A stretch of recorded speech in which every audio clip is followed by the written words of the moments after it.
avocats du président Laurent Gbagbo ne s'amusent pas. Regardez la vidéo, mettez vos avis dans les commentaires. Chers frères ivoiriens, le président Gbagbo Laurent, c'est l'homme. C'est l'homme. Le président Gbagbo Laurent décide de faire tomber Ouattara sans utiliser une Kalachnikov, sans utiliser les armes. Aujourd'hui, si vous avez remarqué, beaucoup de personnes quittent le navire. Parce que pour eux, le président Gbagbo ne peut pas gagner cette bataille parce qu'il n'a pas d'armes, comme Alassane Ouattara. Parce que il faut dire qu'en 2010, Alassane Ouattara avait des armes. Il avait des terreaux avec lui. Alors, qu'est-ce qui se passe exactement? Pourquoi ces personnes-là fuient? Ces personnes se disent que, non, quand on regarde, ça là, ce combat-là, comment Gbagbo va gagner ce combat-là? Mais ces personnes oublient une chose. Le président Gbagbo s'appelle Gbagbo Laurent. C'est lui, Gbagbo Laurent. C'est lui le stratège politique. C'est lui qui est capable, lui seul qui est capable de faire tomber Alassane Ouattara sans utiliser les armes, comme il a fait avec Guy Robert. Alors, les gens en 2025, là, le 25 octobre, attendaient que le président Gbagbo utilise des armes, ou bien appelle le peuple dans la rue, comme en 2000, pour chasser Alassane Ouattara du pouvoir. Le président Gbagbo dit, quand il regarde Ouattara est déterminé à jamais, Guy, à son temps, il était gamé, il voulait rester au pouvoir, mais il n'avait pas prévu les Ivoiriens n'avaient pas prévu tirer sur les Ivoiriens, les Dja. Oh, Alassane Ouattara, lui, il est gamé, il est prêt. Celui qui sort, lui, il va le tirer dessus. Et il a déjà prouvé. Alors, qu'est-ce qui se passe? Le président Gbagbo, voyant ça, le président Gbagbo décide d'utiliser une autre stratégie. La stratégie, c'est quoi? C'est d'étouffer Alassane Ouattara politiquement. Mettre la pression à Alassane Ouattara et donner le coup de grâce au bon moment. Alors, qu'est-ce qui se passe? Pendant que nous sommes en train de mettre la pression à Alassane Ouattara en Côte d'Ivoire, Alassane Ouattara et sa clique décident d'aller faire investiture. Le président Gbagbo Laurent décide de porter plainte. Mais qu'est-ce qui se cache derrière cette plainte-là? Et c'est ce que je vais vous expliquer. Parce que ceux qui se découragent, ceux-là même qui veulent tourner leur veste, je vous dis, chers frères, gardez toujours la foi. Le président Gbagbo, il s'appelle Gbagbo Laurent. Gardez la foi. Observez et vous allez voir ce qui va se passer très bientôt. Alors, le président Gbagbo décide de porter plainte à la CPI. Cette plainte-là consiste à quoi? Cette plainte-là consiste à mettre la pression sur la CPI afin de réouvrir le dossier concernant Alassane Ouattara et sa bande. Concernant les 3000 morts qu'il y a eu en Côte d'Ivoire en 2010. Alors, qu'est-ce qui se passe? Si jamais la CPI décide d'ouvrir le dossier, le président Gbagbo Laurent et ses avocats vont mettre la pression sur la CPI, afin que la CPI puisse travailler sur le dossier. Et puisque toutes les preuves sont déjà là, nous avons toutes les preuves à notre disposition, qu'on a également mis à la disposition de la CPI. Quand la CPI va voir ça, la CPI n'aura plus de choix que de poursuivre le clan de Ouattara et Alassane Ouattara. Alors, si la CPI décidait de mettre un mandat d'arrêt international contre la personne d'Alassane Ouattara, Alassane Ouattara serait arrêté. Pas par la CPI, mais par qui? D'abord, on va écouter cette petite vidéo-là et après, je vais aller en profondeur. Chers frères, chers camarades, on écoute. J'aimerais vous demander, vu que beaucoup de personnes se le disent actuellement, est-ce que si la CPI rouvre le dossier, est-ce qu'il y a possibilité, s'il faut arrêter par exemple le président de la République, de l'arrêter? Est-ce que la CPI est capable d'arrêter un président en fonction? C'est surtout ça la question. C'est une très bonne question. Je crois qu'il y a beaucoup d'expérience. On prend le cas de M. Béchir, Oumar Béchir, qui était un président en exercice, du Soudan qui était en exercice, pour lequel on avait mis un mandat d'arrêt. Vous avez vu ce qui s'est passé. Hein. La CPI n'a pas de police, n'a pas de force pour pouvoir arrêter les présumés auteurs. La CPI se base sur la coopération. C'est le chapitre 9 du statut de Rome, la CPI. Donc l'article 86 dit clairement qu'il y a une obligation de coopérer des États partis et même au-delà des États partis. Donc, c'est pour dire que l'avantage, bon, la CPI, c'est une norme supra. Donc, au niveau local, il y a le fait qu'elle ne tient pas compte justement des dispositions des immunités, des privilèges et immunités, par exemple. Alors qu'au niveau de notre constitution ici, on tient compte des privilèges et immunités. Donc, ce qui fait que, normalement, la Côte d'Ivoire, dans le principe, peut mettre un mandat d'arrêt contre un chef d'État. Le président Poutine également, on a mis un mandat d'arrêt. Mais vous voyez la difficulté pour pouvoir l'arrêter. Il faut qu'il ait un État parti, dans le cas de la coopération, dans le cas de l'article 86 du statut, accepte de l'arrêter sur son territoire lorsqu'il y est. D'où la question que je m'en vais.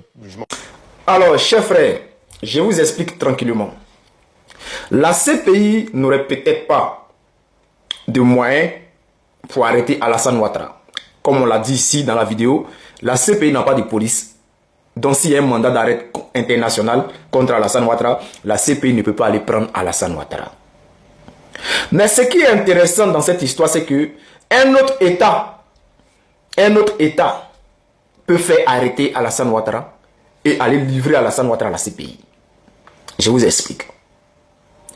Si Alassane Ouattara décidait d'aller se faire soigner en France, comme il le fait chaque fin du mois, où il va se faire soigner, il va soigner son cancer là, s'il décidait de se lever et aller se faire soigner, comme il le fait, hein, il faudrait déjà qu'il traverse des territoires avec son avion, comme le Mali, l'Algérie. Et s'il ne veut pas traverser le Mali, c'est-à-dire s'il y a un mandat d'arrêt international contre lui, qu'il traverse le territoire malien pour aller en France, il peut se faire arrêter.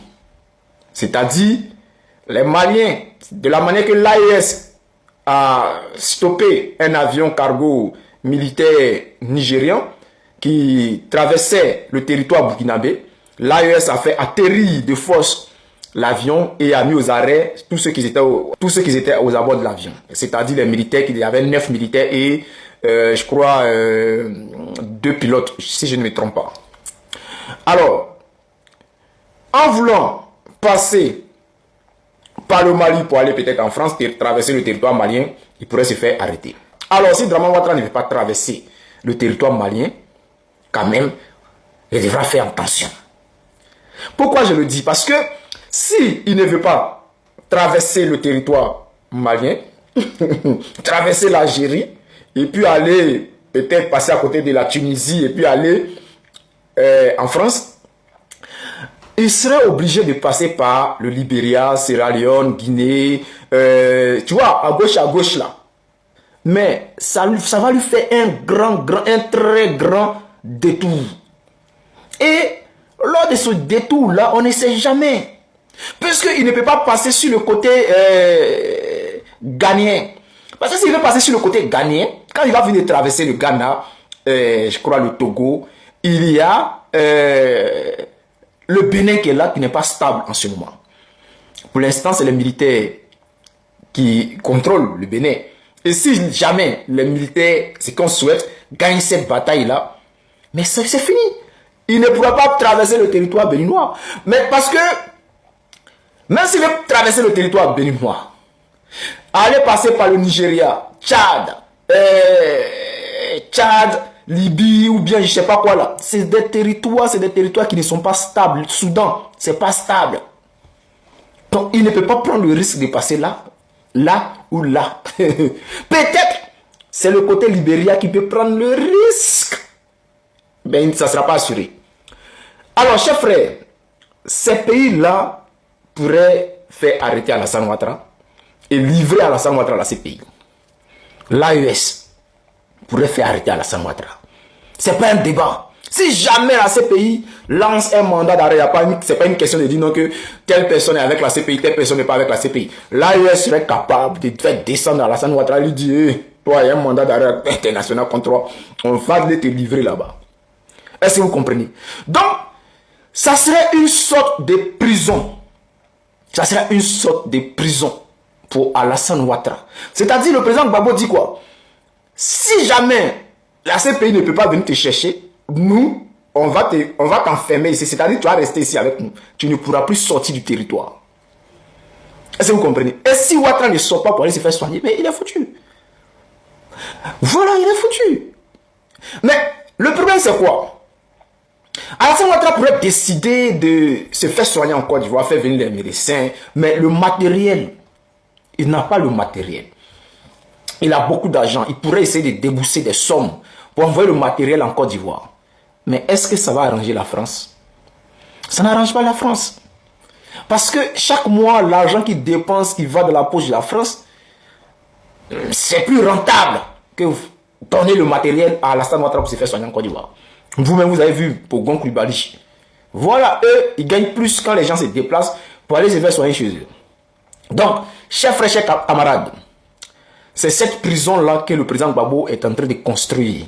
Même si Alassane Ouattara ne va pas à la CPI, il pourrait se retrouver contraint à rester en Côte d'Ivoire ici, comme une prison. Mais ce n'est pas fini. Ce n'est pas fini.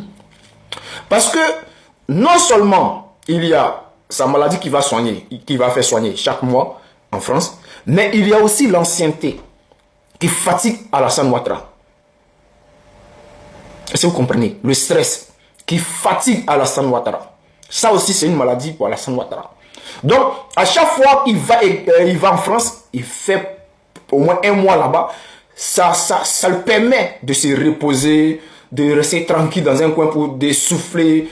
Voilà. Parce que quand il est en Côte d'Ivoire, il est sous pression. À n'importe quel moment, il se dit que quelque chose peut se passer. Donc, il est stressé. Il est tout le temps stressé. Donc, il préfère passer tout le temps en France. J'aimerais dire à certaines personnes, quand je fais mes vidéos, ces pauses publicitaires, qui se lèvent pour venir dire non, tu as dit ça, il fallait pas dire ça. Les gars, s'il vous plaît, s'il vous plaît, faites vos combats dans votre coin. Laissez-moi parler aux Ivoiriens, ceux qui m'écoutent. Et je n'appelle pas non plus le RDR à venir sous mes vidéos. Je parle aux Ivoiriens qui m'écoutent. C'est compris? On peut avancer. N'oubliez pas de liker, de partager la vidéo au maximum. Alors, chers frères, donc, c'est un peu ça. C'est un peu ça. Ceux qui minimisent ce combat-là, vous n'avez rien compris. Mais nous allons continuer dedans. Doucement. Petit à petit.